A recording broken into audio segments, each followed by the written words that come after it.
Here's my March update on my 112 gallon Average Reef. Once again, there's not much going on this month, although there's one new interesting fish.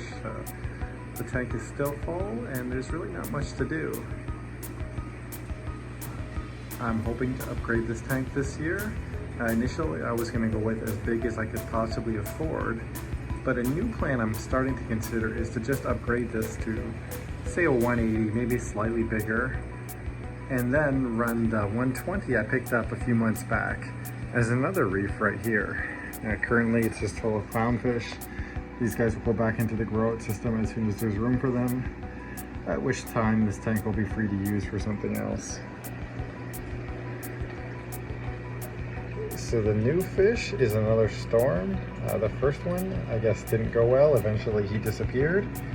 But it appears my 17-year-old naked clown has accepted this guy as her new friend.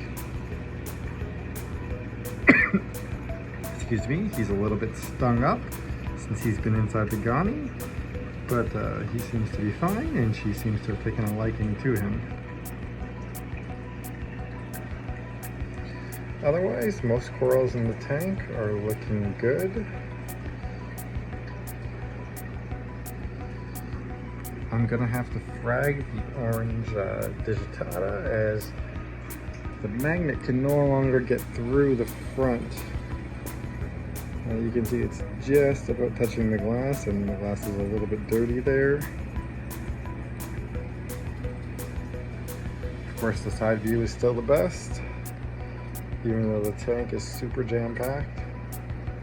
I'm not really that excited about upgrading this tank, but it really needs to be done sooner or later. The reason for all these delays is because I need to replace the flooring, probably add more electrical, especially if I'm going to run a second tank here, and then maybe even some more floor bracing downstairs. It's just a crawl space, not a basement, so it's not exactly fun hanging out down there.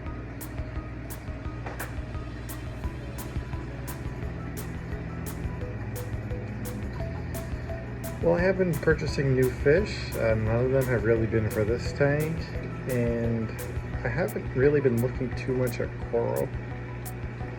There just isn't a lot of room for anything new in this tank. Hoping this year that will change, but for now I'm still pretty happy with this reef tank. But it is kind of interesting to think that out of all the tanks I have now, this one probably gets the least attention. I just make sure that there's still calcium and alkalinity in the dosing containers, and obviously that the top off is filled up. I actually don't even use that auto top up on this tank anymore. I use a dosing pump only because I needed the auto top off for another tank, and the dosing pump had an extra head available. So I guess once a week or so I check to make sure everything is still in line. Now the growth here is pretty cool. I've got digitata here, and then I've got the Mystic Monty encrusting over it, and then the purple cap with some zoanthids growing on it, and then the grafted Monty cap growing into the purple cap. So I guess it's like 5 different Montiporas and the zoanthids.